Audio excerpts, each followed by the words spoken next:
guys at Milt, going all the way back to what grade did we meet? 7th grade? When did you come to the I Milt? got there when I was 10 in 96. Okay, so in 96, sixth grade, yeah.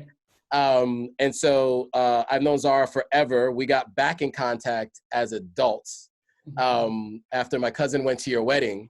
And when I was going to LA, he told me to hit you up, and you let me crash on your couch a couple times. There's crazy late nights out. There's a video that you posted the other day of me in the backseat of the car. I was not able to handle. But, you know, we've come a really long way since then. And now you have a podcast where you're talking to entrepreneurs. So I'd love for you to talk a little bit about your podcast, you know, who you'll be interviewing and what about. Yeah, for sure. So the podcast was basically born out of an idea to kind of rebrand Milts in a better light. I think a lot of times when I hear from like fellow Milts or even people outside of Milt and Hershey, and we talk about Milt and Hershey, everyone talks about, you know, oh, the bad, and oh, you know, they were needy kids, and but no one really ever talks about all the great things that Milts go out and do. So that's really the whole purpose of the podcast, is to really shed light on the great things that Milt and Hershey students are doing, even staff that have left there to now, you know, pursue entrepreneurship and legacy building of their own. That's the kind of stuff I want to highlight, because right now I think Milt and Hershey School is in a process of rebranding themselves. I think Pete Gert, the president, is on the right track. And I think in general, what I want to do, like the vision, is to kind of create a strong, well-connected alumni association where like we really are connected. It's not just like people that were, you know, graduated in the 70s. It's people who graduated in our class in the 90s, in 2010. We're also well connected. And now to be part of that alumni association, we're doing things, we're connecting people, we're growing, we're legacy building. And I think that's what I really want. Like, that's what my vision would be. Nice. Yeah. I like it a lot. I like it a lot. Thanks. Well, I'm glad to be one of your guests on your podcast. I'm excited. For sure. Thank you so much. Share my story. So yeah, I love to talk, as you know. So I'm happy to be here. So yeah, I don't know if you're, did you get everything? All right, cool. All right, cool. All right, so I'm going to go into it. But honestly, Joe, thank you for being on the podcast. Like, I'm grateful. And this is going to be so good. I'm so excited. Of course. All right. You got plenty of favors to ask of me. I've slept in your house, I drove your cars. So that's I mean, nothing. Yeah, so for sure. That's awesome. All right, ready? Yep. All right, so welcome to Milt Talk Legacy Builders podcast, a place where Milts can connect to one another to inspire, motivate, and collaborate to continue to build a strong and well-connected alumni association. I believe that Milt and Hershey School rebranding is actually just getting started, and I want to be part of that journey. I think the best way to commemorate Milton and Catherine Hershey is to continue our own legacy that impacts the world as Milton Hershey so impacted us. I believe the level of extraordinary that each and every Milt carries within them is deeply underestimated, and this podcast will help in the journey to show off what Milts are really made of. I'm excited to get to know more Milts, more insight to their upbringing, what they're doing now to build their legacy and bring value to others, and what being a Milt really means to them. So today I'm talking to Joe Hotagua, class of 02, founder of Hotagua Enterprises, based in Sierra Leone and the United States. His company encompasses real estate, film production, e-commerce, and book publishing. All around really great guy. Like we said before, I've known Joe personally since 6th grade. Just a great person to know, trustful person, marketing guru. Just smart guy all around, super, super big into self-development, probably has made me a better person in the time that we've known each other now as adults. And I'm really grateful. So without any further ado, Joe, tell us a little about yourself, your upbringing before Milt and Hershey, a little bit at Milt and Hershey, and then what you're doing now in your business and building your legacy. Sure. Well, first of all, I want to thank you for having me on your podcast first. Anytime. So first and foremost, and I love what you're doing. So I actually got to Milt and Hershey. I am a meal bus baby. All of you who are Milts would probably know what that means. I don't know if you still have a meal bus now, but I got there in 1989 as a 5-year-old. So yeah, I was in Milt and Hershey from 5 to 18. So for 13 years, I was in that school. So my life prior to that school, I don't remember much, to be honest with you. It was preschool in the South Bronx. I'm a first-generation American. My mother came to the United States in the late 70s. My two older sisters went to Milton Hershey before I did, and I was really begging to go. I do remember this. I was begging to go because I never saw them. You know, they came home on breaks, and that was like 5 times a year if they came home. And so I thought if I went there, I would see them all the time. I'm sadly mistaken, So but anyway, but it was the best decision that could have ever been made for us and our family, us going there. But yeah, so I went in 1989, was in a couple different student homes throughout my career there.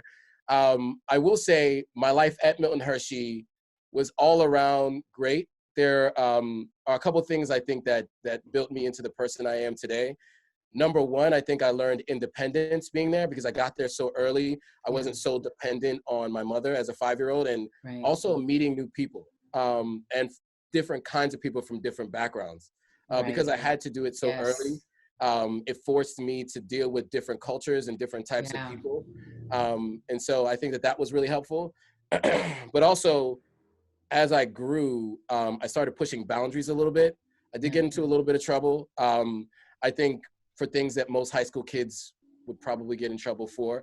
But I think I started to learn that rules are important, but it's also important to know why rules are in place. Certain rules are in place.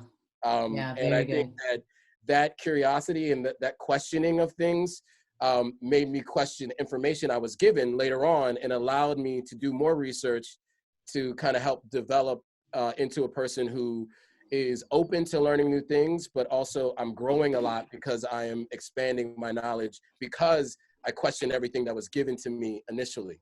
Instead of just conforming to everything. Yeah, absolutely. Exactly. I think that's a great characteristic to have. Yeah. And then, I think the only other thing I would mention about Milton Hershey was the Summer of Opportunities. I think right around 1996, they introduced, or at least I was introduced to Summer of Opportunities. And what it was the summer was 10 weeks. So you had 10 weeks of activities. Most of them were 1 week long. Some were 2 weeks, depending on what it was.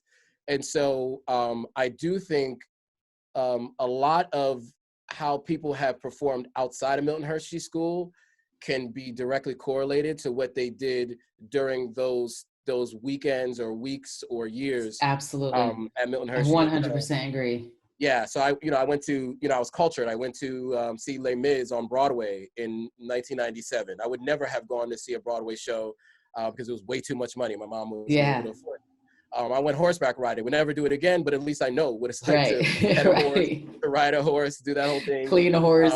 Right, exactly. Went water skiing. I went to a basketball camp. I hate baseball, but I went to a baseball camp because it was free. Right. And so, it gave me the ability to try a whole lot of different things, learn what I liked, learn what I didn't like, so good. Learn what I was good at, and then learn myself, really. And I think that really plays a big role in, everything I do today. Yeah. So that's kind of my Milton Hershey. That's so good. I've done like 3 of these recordings so far and nobody has mentioned Summer of Opportunities. Even myself, I forgot about them and I was part of them.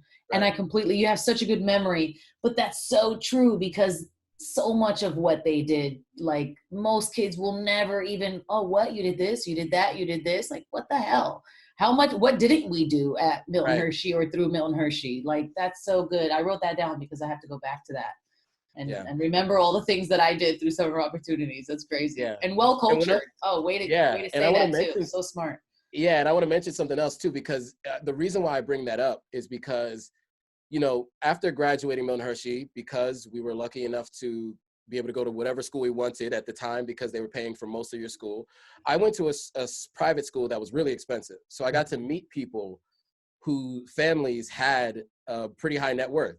Yeah. And I saw what they were doing as kids, and my life kind of paralleled that because of the access I had. They all played instruments, they all played sports. And I know that growing up in the Bronx, I would not have been able to do that because none of that stuff is free. Right. We had a ski club. Right. Ski club. We had a ski club. So, yeah. I mean, we got a chance to live like an upper class or at least upper middle class lifestyle, even having been coming from poverty or underrepresented communities from around the United States. So I think for sure having access to those things really helped out a lot.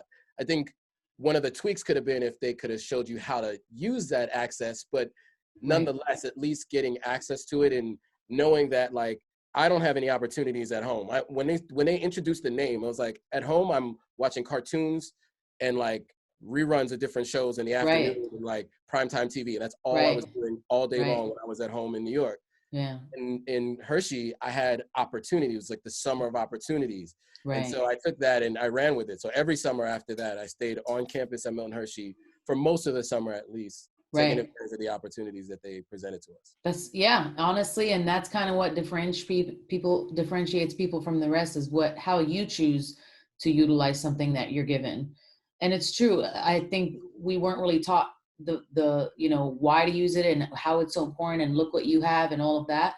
But I can see the learning curve even the schools having. Like even now when Right. I go back and I visit, even the kids seem different. Like they're Sure. so much more expressive and happy, and they have this sense of like, being able to be themselves. And the school now looks like, instead of looking like a little tiny town, it looks like a university campus. Right. It's amazing. So I think the students now are realizing like, oh man, we have a serious thing here on our hands, and they're utilizing it. And yeah, we'll get back to that. But go ahead, keep going with your story. I love it. No, that was really it. And then playing sports in high school, I think was also really helpful because then you do some traveling and seeing other schools. And honestly, playing sports in high school, I think sports teach you so many life lessons, Mm-hmm. but I was exposed to, because in a sports environment, right, people are going to try to talk in different ways to get you off your game. Yeah. And so what I did learn was what it's like to experience racism. Playing sports at Milton Hershey, because we would travel to these towns outside of Hershey, and you had people that would yell racial slurs, more specifically in football. It was while we were playing football, not really so much with track. But yeah, when we played football with some of the local schools, I won't name the schools, but yeah, there were a couple, and they would yell some pretty wild racial slurs. Yeah, wow. And Coach Geyer was very big on poise, and not allowing something happening externally to affect you internally. Yes. And so I think I learned some major lessons from that, because there were many times where as a team we had people that wanted to fight when this happened, right? But Coach Geyer was always big on making sure that we understood that there was a bigger picture. Yeah. People would be jeopardizing their ability to be all conference and then potentially be able to go play in college. So awesome that he was that way to really teach you guys the higher road. Yeah. Yeah. Cause that's such a higher road to take especially for kids in such a situation. Like you see it on movies and it's entertaining to watch. Like we watch, Remember the Titans, and you see that type of, and what they had to deal with. But then to you dealt with it yourself. It's not a movie, it's real life, and it's hard as shit to take those words and be like, you know what, I'm gonna take the higher road because you're really not worth it. And it's so good that he, as the coach, just like the movie, like that, the coach did the right thing, and therefore the kids did the right thing. So that's awesome. I never heard that either. That's such a great perspective. So and it serves me well today because, working in a corporate environment, you will have people who their entire life is wrapped up in the job that they have. Right. And so sometimes it builds their ego to a point where they think they are above you as a human. Right. Just because they are ranked higher than you within that organization. Right. And so it's definitely helped me to not react. Yeah. But to respond, right? So instead of reacting to someone who says something negatively, I can think about the broader picture now because of those experiences. And nothing someone can say to me at an office will affect me the way those slurs affected me when I heard them when we were playing sports, right? So I think that really has helped me a lot too, because it's helped me to maintain my composure and really be able to still be effective in my role moving forward, having to deal with people who have those ego problems and who see themselves as above others. Right. Because, I dealt with, managers who were like that in different roles, and I've had to work like a superiority complex. Superiority complex, exactly. Yeah. And I've had to work for these folks for 2-3 years. And all because I know I had an end goal and I had tunnel vision, and I knew that it's going to be a blip on the radar. at some point in time. I won't even remember how I felt in that moment when they said whatever they said. But I can take that experience because I didn't react negatively in the moment. It's so much bigger or broader experience that I gained from that experience in that job that I can take moving forward, that I did not jeopardize because I didn't respond in the way or react in the way that I kind of felt initially. You know? Absolutely. That's so good. And that's the beauty too of getting into entrepreneurship for me is I hated people telling me what to do. I hate it till this day. I hate being micromanaged. I hate like little nitpicky or terrible cultures in an office setting or work setting, all of it. Like I can't deal with it.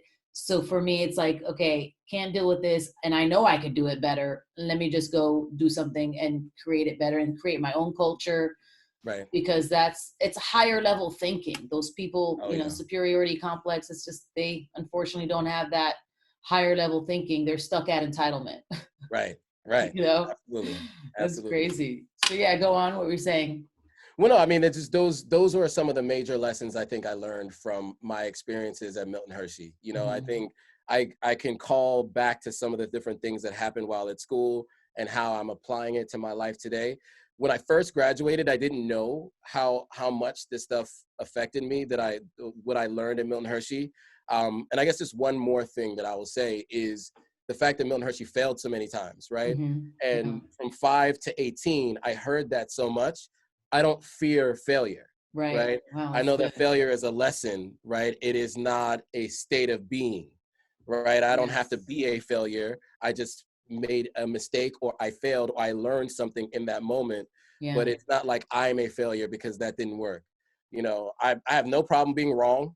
I'm okay with being wrong. If I say something and somebody's like, that wasn't right, I'm like, all right. If they have the facts to prove that it was right, I'm like, all right, well, I was wrong. I mean, because I know that, that failure, like I said, failure is not a state of being. It is just a learning lesson, right? And that's how I look at it. So yeah, I think that was really big. And I didn't know how much it affected me because at some point, you start rolling your eyes. Like how many times you tell me the Milton Hershey story, but it really is a part of who I am. I don't know if I would have been able to try so many different businesses all throughout these years. Had it not stepped in. Yeah. It literally stepped into your pores, that story. Yeah, exactly. That's good. That's really good. Because till this day, I probably read that book like 14 times just to read it again. And it's true. Like that way of thinking starts to become your way of thinking. Like, oh, he did it. And I've heard it so many damn times. It became true in my head, Right. It's crazy. So tell me, what are you doing now?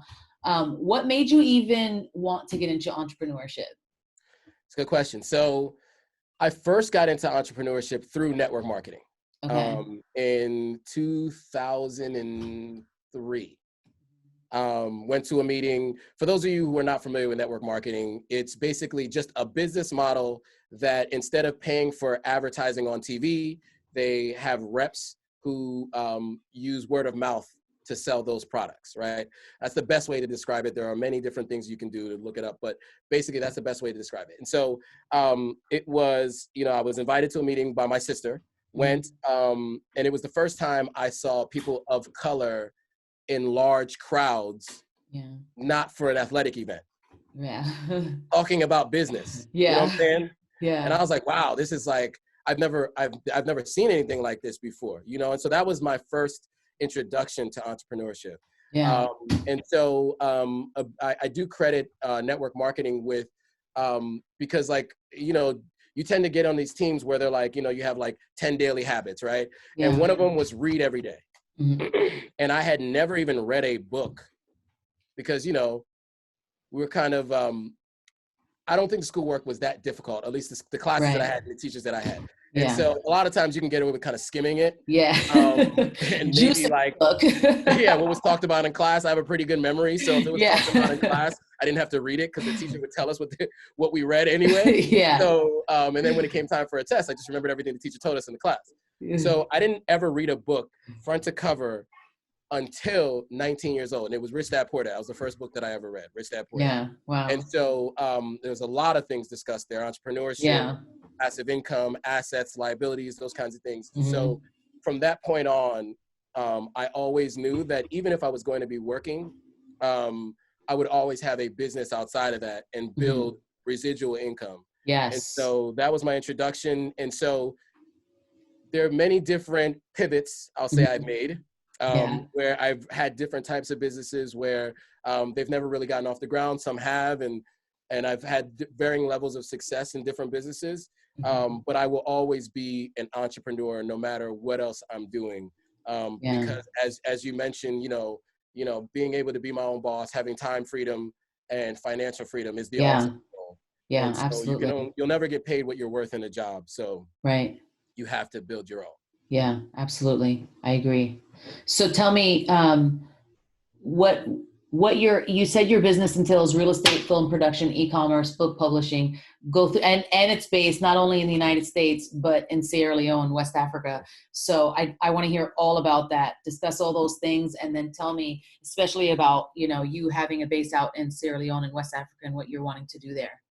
Sure. So, I've been going back and forth to Sierra Leone for the first time as an adult in 2008. I actually went for a funeral, my aunt's funeral.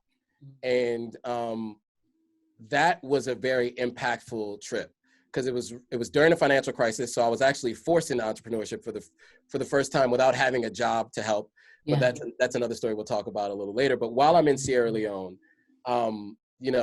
at her funeral, people would come up to me and they would talk about how she impacted their lives, and they just wanted to be able to talk to someone who was related to her, to be able to express how she did something for them because they never got a chance to tell her. Right? A bunch of people who talked about voting and a number of other things that they got into there because they were impacted by her because she got on the radio there and talked about the importance of voting and things like that. And so that started me thinking or on the path to legacy and what kind of impact do I have outside of myself. And then of course with Milton Hershey having an impact long after he was dead, I went to his school and was able to experience all these different things. So I started thinking about what kind of legacy and impact am I going to have? And my family is from Sierra Leone. Both my parents were born and raised there. And so, which is why my aunt was buried there. And then after that first week, it was with my mom's side of the family, with my aunt and that family. And then I went to my dad's side of the family outside of the capital city. My grandfather was chief in the second largest city in Sierra Leone. And so I got a chance to see the impact he had on them. And he had died right around the time Milton Hershey died. So he had died more than 20 years before I was born. And people were excited to meet me because I was a direct lineage of this person that had this profound impact on them when they were kids and had an impact on them as they grew, even though he had been long gone. And so, by the time I went, it had been 40 years since he had died. That's crazy. To give you context. And the people in their 50s, 60s, and 70s were all telling me about how great of a person he was. And you don't know what kind of lineage you come from. And so, and then the last part of that trip was, I had a really, really impactful, so that taught me legacy. And then I had a really impactful conversation with my cousin. He had been through the Civil War there in Sierra Leone. If nobody's familiar with it, just Google Sierra Leone Civil War. Kanye rapped about it. It's been discussed at length. Somebody else could do a better job than I can, but it's almost a 10-year Civil War. He kept saying to me, God willing, one day I'll be able to come to the United States for a better life. And he kept saying that to me. First of all, he thought I knew Lil Wayne because I was from America. but he kept saying, like, God willing, one day I'll go. And then I started noticing everybody was saying that. God willing, one day I'll get to the United States. And I'm like, why can't you live the Sierra Leonean dream? It doesn't have to be the American dream. And I am forever grateful to the United States. I'm really grateful to the United States. I do think the idea of the United States is probably the best idea for an experiment in probably world history. But it doesn't mean that you have to be here to live your best life. And so at that point in time, I said to myself, I have to have a business or have to do something here on the continent of Africa, and specifically in Sierra Leone, so that people don't feel like they have to escape to have a better life. You should be able to make some decisions while wherever you are, new job, education, whatever it is, in order to build a lifestyle that you feel more comfortable with, instead of having to take your life savings to come here and to start from the beginning all over again. Right, and still live in poverty. Yeah. Right, which is in what happens. In a country you think is better. Yeah. Exactly. And, you know, a lot of immigrants do come to the United States and they do employ people, but that's if they were entrepreneurs elsewhere, right? Because they already have that mindset. Right. A lot of people, especially a lot of people that I've known in my family, came here as employee mindset. Yeah. And unfortunately, their certifications and their skill set doesn't directly translate to the United States. Right. So they have to come here and be something else. For example, my mother was a teacher in Sierra Leone. It did not work here. So when she came here, she worked at the grocery store. Yeah. And she worked as a housekeeper. Yeah. And then eventually she became a nurse, you know, an LPN, and she went through school. But, you know, she had to start all over again. I mean, at the grocery store, checking your stuff at the, you know, at the checkout line. So, so for me, that was the first time I thought about, okay, what am I going to do legacy wise? And I have to figure out a business that I'm going to do here. It took a long time to get there though. That was 2008, 2009. 2009. So I went back a bunch of times, 2017, twice in 2018, and twice in 2019. Wow. With each trip, I got more clarity, right? I built more of a network. I talked to more people. I got my dual citizenship. I at least started the process of getting a business incorporated. Right. Creating roots. Yeah, exactly. Yeah. Because I knew that you know, it's like when Martin Luther King said, right, you don't need to see the whole staircase to take the first step. Yeah, that's right. And so I didn't know exactly what I was going to do, but I knew that I should take these steps first. Plant some seeds. Yeah. Yeah. Exactly. And so real estate's probably the fastest, easiest way to get started. Yeah. And so as I made my intentions known, I found out that there was property that was in the family's name that they were looking to offload. So I was able to purchase that from the family. Nice. Helped purchase another property outside the capital city in another location. And then there's some other properties as well that I have in my name. So that was the first place that I started because that was the easiest. Yeah. And so, so I started with real estate first. And then I had an e-commerce store previously. And I ran into some issues running ads on Facebook. Because it was in the cannabis industry. It wasn't directly selling cannabis, but it was like cannabis adjacent products. So, you know, vaporizers and pipes and things like that. Accessories, right. Yeah. And so Facebook decided to no longer allow those kinds of ads, and they shut down my Instagram account. I didn't have that many followers, or close to 10,000 followers on Instagram, but I was getting sales just from coming to that page. And then I was running ads. I did about $10,000 in 4 months. Yeah. And just like that, they shut off my ads. Sucks. That's horrible. Yeah. But I didn't know that. Again, it's not failure, right? Right. It's a learn. Yep. Lesson learned. Yeah. Yeah. So, and I realized too that I wasn't that passionate about cannabis. I mean, I'm a fan of cannabis. Yeah. Connoisseur since 17, but I'm not as passionate about cannabis as I am about Africa. Yeah. Right? And it was right after I came back from a trip to Sierra Leone, the account gets shut down. Wow. Right. So it was like, it was a sign. Yeah. And so I decided then to, great way to take it. To start Authentic African, right? Which is the Instagram page that I have, right around 20,000 followers now. And I also have an e-commerce store where I sell products made in Africa to the diaspora.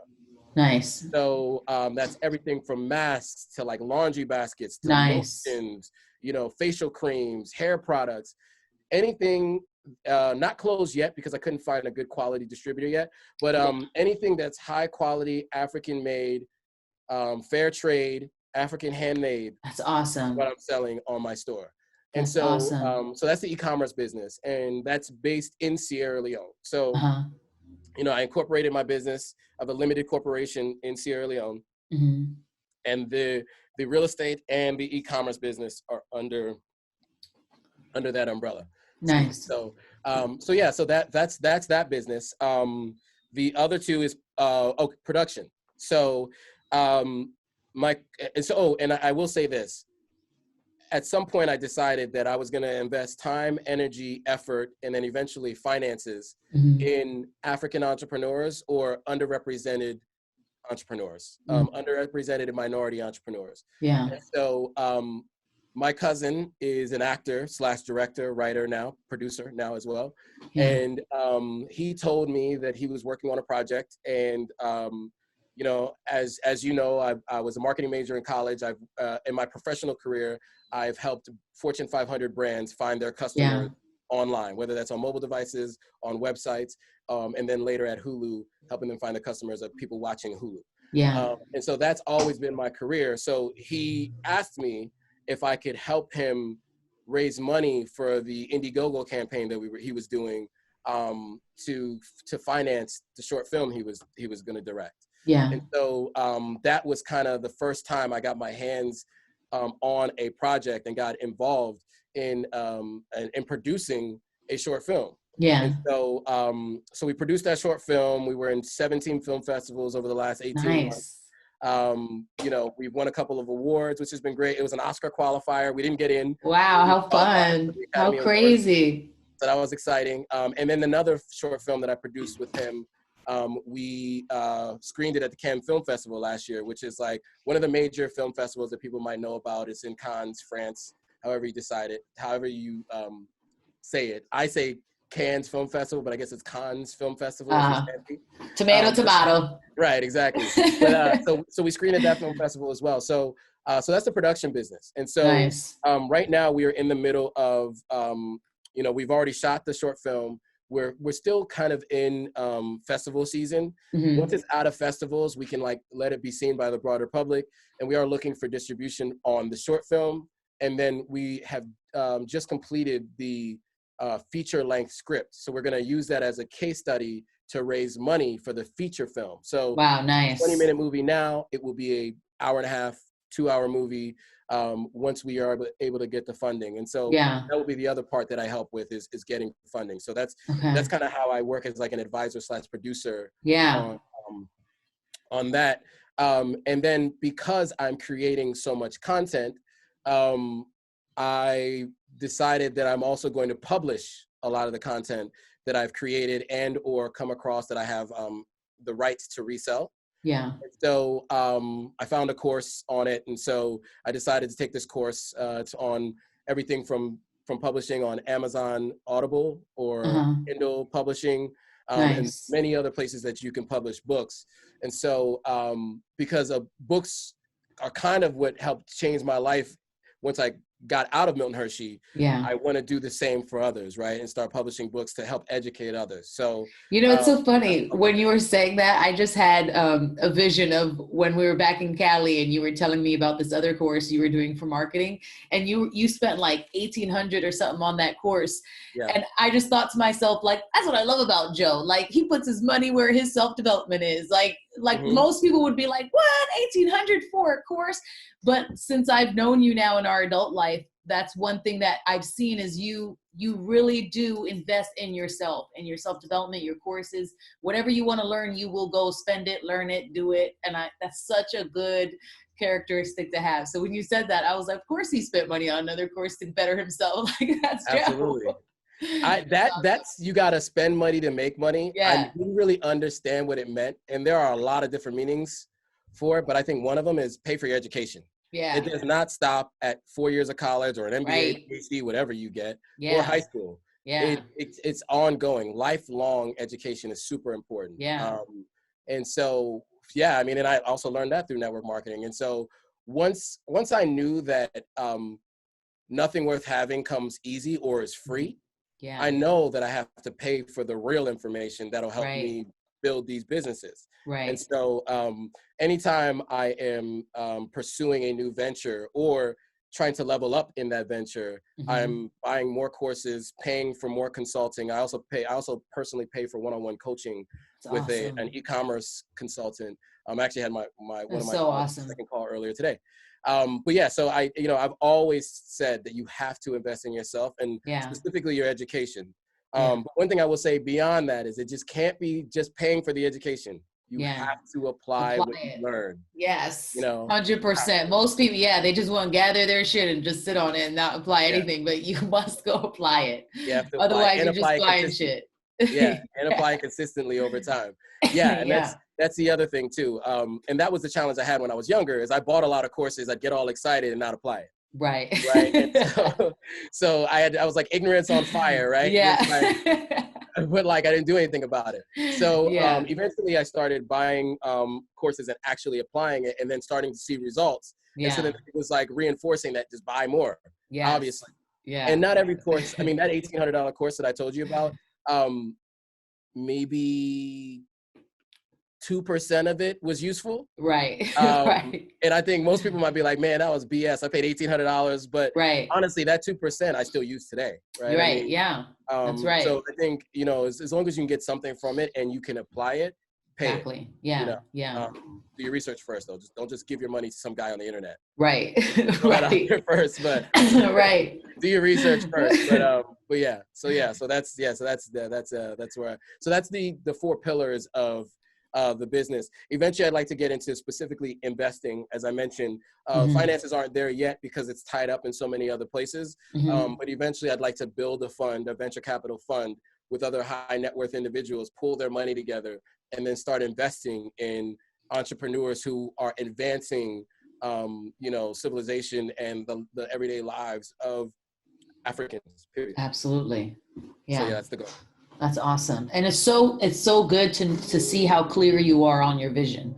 Most people they don't have that clarity. They're just kind of, oh, I kind of want this, or I kind of want to be this, but that is just like an idea where you have like complete clarity. You know what it is, you know how long it might take, you know the details of it in and out. Clarity is like the number one thing, I think, in creating a vision, a business, anything, legacy building. Yeah. So it's good to hear that. Yeah. Yeah, and I would say the clarity came from doing something, right? Because for the first 5 years, I was like, I want to do something in Sierra Leone, but I never went back. Yeah. Right? So from 2009, well, actually 2009, 2017. So I don't do math in public, but that's 6 years, 8 years. 8 years. So, I'm not the one to ask either. Yeah. So in that 8-year span, I never went back. And so nothing got done. Right. The clarity came in the last 2 years where I went 5 times. Yeah. Right. And every time I went and I took steps, that's when things became more clear. Right. And like I said, I didn't have to be able to see the whole staircase to take the first step. Right. But as I took that first step, things became more clear. Exactly. So if there's anything that you can get from that, anybody listening to this, is it's like walking in fog. Yeah, exactly. Taking the next step, it'll be more clear. Yeah. The next step. Yeah. Because otherwise you're just staying in the same place, and you're obviously not going to be able to change your circumstances if you're in the same place. Right. Right. What you've been doing is what got you where you are now. Exactly. Right. Exactly. That's so good. I like that, to just take the first step. That'll gain some more, because I get that question all the time. Like, how do you gain clarity? And then I try to take them through a process of it that I think works. But I think that I'm going to add to my ammunition box is you just got to take the first step, and then you'll be able to see the step in front of you, and then the step in front, and then blah, blah, blah. But people are so afraid of taking that first step. They're so afraid. They lack that confidence. They're afraid to take the risk. It's like this constant little thing, paycheck and security benefits that's dangling in front of them, that that's what I want people to see through this podcast is like, listen, we are just like you, and we don't have the answer either, but what we do know is this is where we want to go. So these are the steps that we're going to take towards that. And it is a risk. Like, I don't have all the confidence either, but like you said, I definitely don't want to stay in the same place. I don't want to be complacent. Yeah. Yeah. Analysis paralysis. Another Coach Geyer quote. Yeah. That's so funny. You got so much from him. That's awesome. Oh yeah. I mean, he was a quotable. I mean, millions have been made off cliches, and he has probably helped a lot of people make some really smart life decisions based on all of his quotes. I wonder where he is now. Do you see him on social media? He was the athletic director, I think, for a little while. Okay. I think he's the athletic director. He must be so old now. Yeah, he's a little older, but he's still the same guy. He's still the guy. How awesome. He's not the same intimidating presence that he was when I was in high school. With his huge voice. Yeah, his huge voice. He's more soft spoken and chill. But yeah, I mean, I saw him last year actually. Oh, that's cool. And we had a great conversation. I was like, do you even remember me? Because I got no playing time. But it was like, of course I remember you. Of course I remember you, because I had some wild stuff going on in high school, and he was made aware of it and tried to help me through it.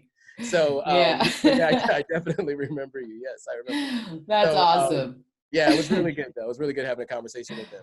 That's cool. But yeah, I mean, I will say that those formative years have a lot to do with who I am today. So yeah. Well, while we're on that topic, what do you think is your favorite thing about Milton Hershey School? That's a good question. I think my favorite thing about Milton Hershey School is what it kept me away from. Okay, yeah. You know, my mom was in the South Bronx, and all the stuff that was happening in the South Bronx, late 80s to the 90s, you know, I mean, if you just listen to Fat Joe, Remy Ma, or Cardi B, these are examples of rappers from the Bronx, right? So if you hear their music, you know what it's like in the Bronx, right? So, so that was, you know, what it was, what I was able to escape going to Milton Hershey. So that, I think, is probably the biggest benefit. Yeah. Not to mention all the other things, but I'm really happy that my mom was introduced to the school and that I went, and that she had the courage to send us away. You know, that has to be a really hard thing to do. I wouldn't advise you sending a 5-year-old away like that, but but the fact that she did do it, I think it completely changed the trajectory of my life. 100%. I agree. I'd like to think that I'm the person that I am today. The underlying person might be the same, but the knowledge I have might not be the same, because of the experience that I had there. It forced me to look at things differently, and I'm seeking knowledge because of everything we already talked about. So I do think that there's so many things I could say, but I think that was my favorite thing about Milton Hershey, was that it was an escape from the South Bronx. That's awesome. That's good. I agree 100%. Absolutely. Lifesaver. In general, it's a lifesaver. So one last thing, and after we do this, I want to get together all of your social media handles, website, anything you want to give to people, so you have that ready. But what does it mean to you to be a Milt? What it means to me to be a Milt is to be a part of a community. You know, I think about like how presidents who might have hated each other seem to be all friends now when they're all not president anymore, because no one knows what it's like to be the president of the United States, right? Or I think of like when I used to watch The Real World and Road Rules, and how all these different previous seasons all get together and they have like this bond. And I think Milton Hershey does that for us. You know, that's even so if true. even if you weren't that much in communication with someone, like you and I didn't talk a lot at Milton Hershey, but because of Milton Hershey, we had a common bond, and we got to develop a real strong friendship. It's like an instant connection afterward. It's like, oh, Milt, oh yeah, family immediately. Yeah, it's true. And I love that. I love that. Exactly, me too.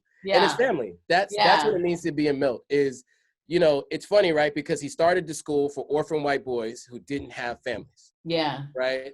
And a lot of us do have big families. I know you have a bunch of siblings. I have a bunch of siblings, but the Milt family is my broader family. And yeah, I mean, it doesn't matter what class you're from.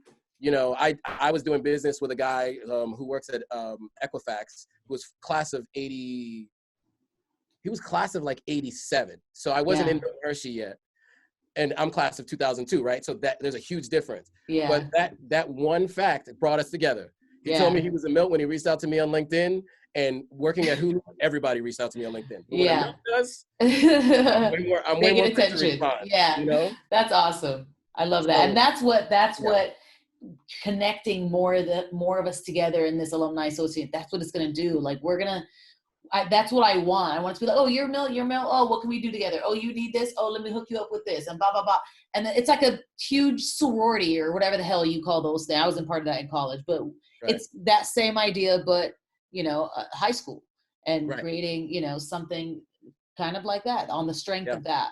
Yeah, I mean, our class rings, that's like our Greek letters. MHS is like our Greek letters, right? You know? It's true, and it even looks like that. Yeah. What do they call that? Like, what are those sororities and well, they're just, it's Greek life, right? Because they use Greek symbols, right? So even the black sororities or the minority sororities, they're still Greek symbols.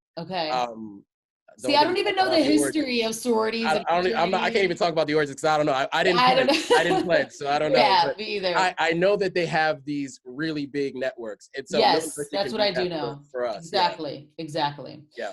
So give me a rundown. Let everybody know, what are your hashtags? What are your Instagram handles, your Facebook stuff, website, anything you want people to know so that they can jump on and take a look at what you're doing and, you know, learn a lot from what you put out. Because I know I love watching all your content. And I learned a shitload just from watching your stuff. So please give people whatever you want to give them so that they can get some enlightenment too. So you can go to my main page at J Hotagua, and that's at JHOTAGUA. And for those of you who know Spanish, that is hot water. My last name is Hotagua, like hot water. So if you have a hard time remembering it, it's just the letter J, hot agua. And that's my main page. From there, you can find all my other pages.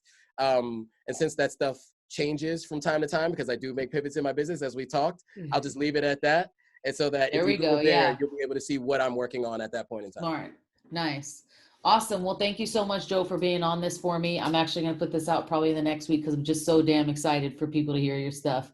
I'm like going to start working on it today, actually. So thank you for being on it, and say bye. Thanks for having me. Bye, guys.